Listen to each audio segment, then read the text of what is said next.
যে হয়েছে পুলিশের অনেক সীমাবদ্ধতা ছিল। আমি বলেছি এই সময় পুলিশের কোনো সীমাবদ্ধতা নেই।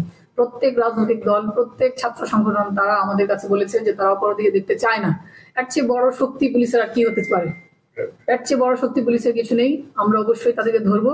কিন্তু চাঁদাবাজের ক্ষেত্রে আপনারা একটা বিষয় বলেছেন যে আমি বুঝতে পেরেছি যশোরের মানুষ অত্যন্ত সহনশীল, কিন্তু সবসময় সহনশীল হলে তো আমরা ব্যবস্থা নিতে পারবো না। চাঁদাবাজ বা বড় বড় ক্রিমিনালদের বিরুদ্ধে কি করতে হয়? মামলা দিতে হয়। মামলা আমার অন্যতম লিগাল টুল। যদি আমি মামলা না দিয়ে আমরা ব্যবস্থা নিতে চাই তাহলে কিন্তু আমরা আবার বলবে যে আইনের শাসন নেই।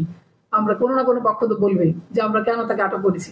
এই জন্য আমি অফিসারদেরকে বলেছি যে মামলা নিতে কি সমস্যা এটা বোঝানোর জন্য ইনোভেশন ও রিফ্লেকশন আমি প্রত্যেক অফিসারকে বলেছি যে আপনার ইনোভেটিভলি চেষ্টা করবেন যে কেন মানুষ আপনার কাছে আসছে না, কেন তার অভিযোগটা সে লিখিত দিতে চাচ্ছে না, এটা পেছনের কারণটা আপনারা জানবেন, সেটা বলবেন। একজন ভিকটিমকে রিফ্লেক্স করবেন যে এই ভিকটিমটা তো আপনি হতে পারতেন।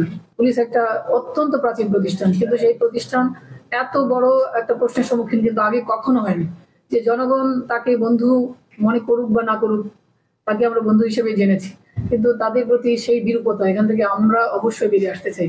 আমরা যেসব অফিসারকে দেখতে পেয়েছেন আপনারা আমার আগে থেকে তাদেরকে চেনেন, আমি মনে করি তারা অত্যন্ত ইতিবাচক, অত্যন্ত আপনাদের প্রতি বা পাবলিকের প্রতি যেটা হচ্ছে ইনস্ট্যান্ট কিন্তু আমাকে জানায়।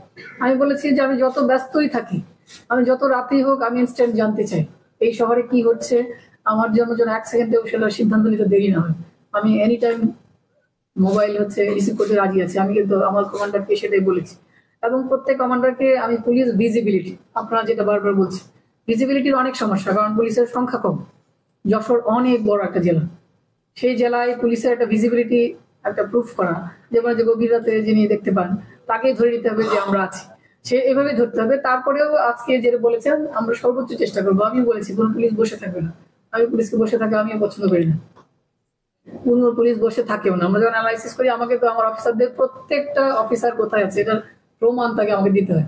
আমি ঢাকা মেট্রোপলিটন পুলিশে কাজ করে এসেছি, খুবই একটা সংকটময় সময়ে কাজ করে এসেছি, এবং সেখানে আমি প্রথম ফিমেল অফিসার হিসেবে কিন্তু আমি যে ক্রাইম ডিভিশনের দায়িত্ব নিয়েছিলাম। তো সেখানকার অভিজ্ঞতাটা আমি এখানে কাজে লাগানোর চেষ্টা করছি। আমি কিন্তু তাদেরকে প্রত্যেকটা হিসেব আমাকে দিতে হচ্ছে যে আমরা পাবলিকের আইন শৃঙ্খলা রক্ষার জন্য কিন্তু আছি, এবং প্রতিটা হিসাব যেন আমরা জনগণকে দিতে পারি যে আমি আমাদের সর্বোচ্চটুকু দিয়ে চেষ্টা করেছি। অপরাধ তো আমরা পুরোপুরি কন্ট্রোল করতে পারবো না, এটা পৃথিবীর কোনো দেশের পুলিশে পারিনি, কিন্তু আমরা যেন বলতে পারি যে আমরা সর্বোচ্চটুকু দিয়ে চেষ্টা করেছি এই জেলার আইন শৃঙ্খলা পরিস্থিতি স্বাভাবিক করার জন্য। আর অপরাধের ক্ষেত্রে আমি বলেছি র্যাপিড পুলিশ রেসপন্সের কথা বলেছি। আপনি প্রত্যেক অফিসার ইনচার্জকে জিজ্ঞেস করবেন, আমি বলেছি পুলিশ ঘটনা জানা মাত্রই অ্যাকশন নেবে, আর কোনো কথা নেই।